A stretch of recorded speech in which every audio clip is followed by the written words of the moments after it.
Armed forces से ज्यादा committed और कोई नजर नहीं आता।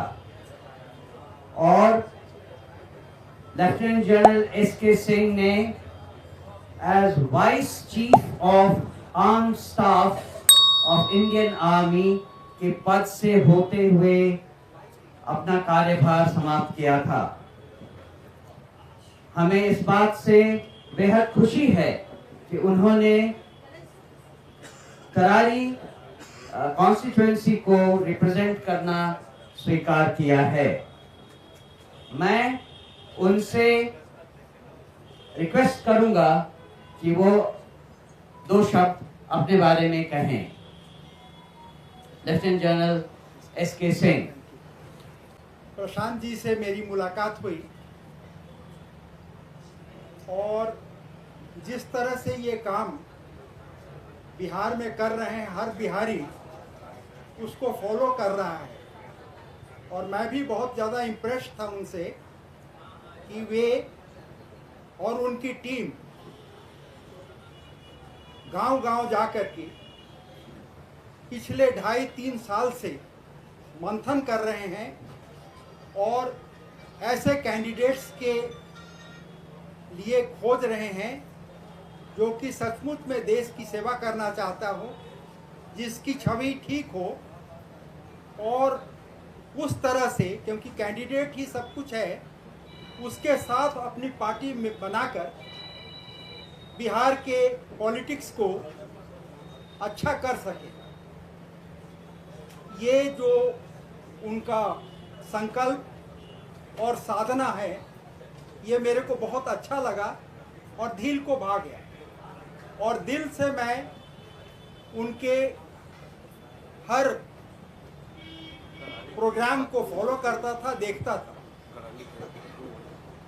लेकिन देखिए, ये भाग्य की बस होता है कि तरारी विधानसभा की सीट खाली हुई, उसी में मेरा गांव है और मेरी बहुत जो है यादें उसके साथ लगी हुई हैं। मैं गांव के साथ लगा रहा हूं हमेशा, आप हमारे गांव से पूछिएगा। ऐसे व्यक्ति हैं जो चुन कर निकाले गए हैं और मन से हमने कहा कि ये नेतरहाट में पढ़े। हम नेतरहाट पढ़ना चाहते थे, नेतरहाट नहीं जा पाए, इतना हमारी विद्वता नहीं थी। ये आईआईटी कानपुर में गए, हम आईआईटी में नहीं पढ़े। ये आईएफएस है, हम आईएफएस नहीं है। तो हमारा जो कमिटमेंट है कि जो आदमी आएगा वो प्रशांत किशोर से ज्यादा काबिल होगा। तो हम मानते हैं कि हमसे ज्यादा काबिल आदमी है। आज लेफ्टिनेंट जनरल एसके सिंह आए हैं तो मैं मान रहा हूं कि हमसे ज्यादा काबिल आदमी है। ये आप लोग कह रहे हैं कि आप ही तो हैं, दूसरा कौन है? देखिए कौन कौन आदमी आ रहा है। भाई बदलाव राज्यसभा में न गए थे, चुनाव नहीं न लड़े थे। दोनों में फर्क समझिए। बिहार का एक बेटा ये चाहते तो ये राज्यसभा जा सकते हैं, प्रशांत किशोर राज्यसभा जा सकते हैं, आपको मालूम है। लेकिन हम लोग राज्यसभा छोड़कर यहाँ पर आकर अपनी मिट्टी का कर्ज अदा करने के लिए लड़ रहे हैं, ये फर्क है। एसके सिंह साहब ने कोई सरकारी पद लेकर अपना जीवन बिता सकते थे, जरूरत क्या है, एक बार बन गए तो सारी सुविधा उसको मिलती है। उसको छोड़कर करत में आकर तरारी और पियरों का लड़ाई लड़ना, ये कहना आसान है, इतना करना आसान नहीं है। आप मुझे बताइए कि बिहार के स्वतंत्र बिहार के इतिहास में कौन आज तक कोई आर्मी जनरल जो वाइस चीफ रहा हो, वो कहीं विधानसभा के चुनाव में आकर चुनाव लड़ा हो? आप हमको बताइए। कोई लोकसभा लड़ा हो बताइए। मनोनीत पद लेना एक बात है और आकर जनता के लिए संघर्ष करना, उसके बीच में खड़ा होना अलग बात है। इसलिए इनका सम्मान है। और आप लोग से एक अनुरोध करेंगे, सुनिए। हम 2-2.5 बरस जब हम गांव-गांव चले हैं, ये जो आप लोगों ने परिपाटी बना ली है, कोई अच्छा आदमी खड़ा होता है तो आप लोग कहते हैं बिहार में ना चलेंगे। तो मेरे भाई आप ध्यान रखिए, एक अच्छे आदमी का आप मनोबल जब तोड़ते हैं, 100 अच्छा आदमी जो आकर कल बिहार सुधार सकता है उसका मनोबल टूटता है। तो ये आपकी भी जिम्मेवारी है। पत्रकारिता कीजिए, सवाल पूछिए, लेकिन आप भी बिहार के हैं।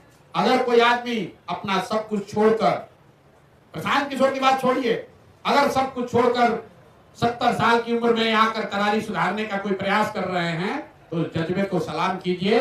आपका भी बिहार है और आपके बच्चों को भी बिहार में ही रहना है। लेकिन बिहार में स्थापित पार्टियों के तिलिस्म को कैसे तोड़ेंगे?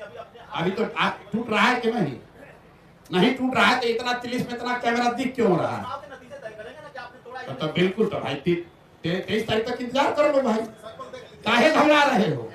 हमने आपको कहा है कि 25 तक आपको बहुत व्याकुलता है, 25 में क्या होगा, 25 में क्या होगा, तो चलो 24 में सेटल कर लेते हैं। 23 नवंबर को पता चल जाएगा कि किसका वोट कटा किसका बटा, कौन आगे गया कौन पीछे हुआ। 23 को हम फिर यही रहेंगे। आप हमको घेर लीजिएगा कि प्रशांत किशोर आपको नहीं बुझाया, देखिए आप हार गए। और सैंपल आप ठीक कह रहे हैं, फिर कहेंगे तो कहेंगे नमूना कह रहे हैं। आप देखिए सैंपल, लोग कहेगा कि लेफ्टिनेंट जनरल को सैंपल कह दिया। ये जन स्वराज का एक व्यक्ति दिखा रहा है कि आने वाले समय में जन स्वराज से कैसे लोग चुनाव लड़ेंगे, ये उसकी बानगी है। अरे मुख्य चुनौती बस आपकी हमारी मानसिकता है कि बिहार नहीं सुधर सकता है, इसको चुनौती मानते हैं।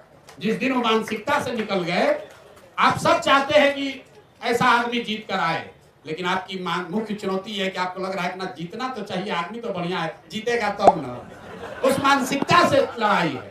जिस दिन आप उस मानसिकता से निकल गए, बिहार से ज्यादा काबिल लोगों की कोई जमीन नहीं है इस देश में, और आपको जन स्वराज में करके दिखाएंगे। अब बहुत हो गया, अब कुछ सवाल रखिए आप लोग अगले।